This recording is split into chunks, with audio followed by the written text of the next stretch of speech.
assai gentile,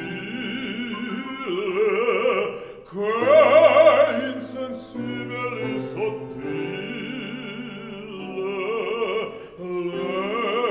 leggermente, dolcemente,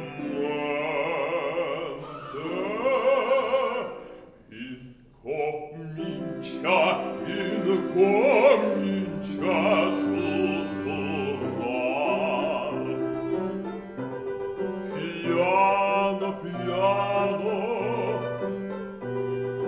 terra, terra,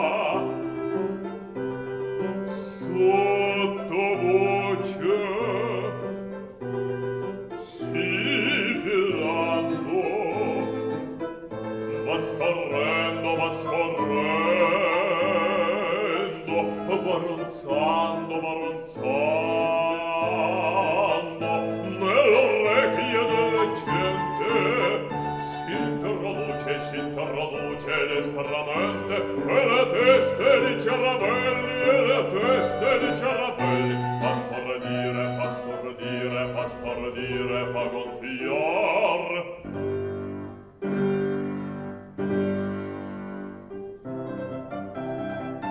Dalla bocca fuoriuscendo, lo schiamazzo va crescendo, prende forza poco a poco, vola già di loco in loco, sembra il tono, la tempesta che nel sen della foresta va fischiando, brontolando e ti fa d'orecchio.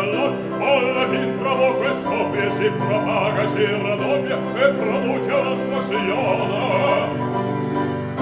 Come una colpa di cannone,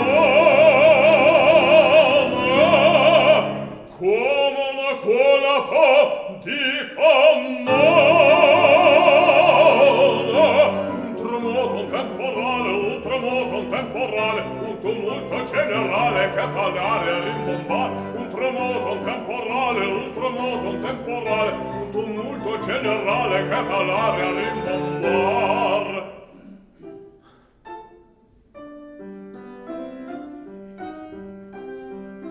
Il meschino calunniato, avvilito, calpestato,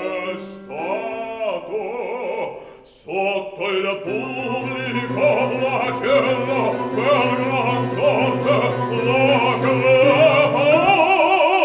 Il meschino calunniato, avvilito, calpestato, sotto il pubblico flagello per gran sorte va crepar.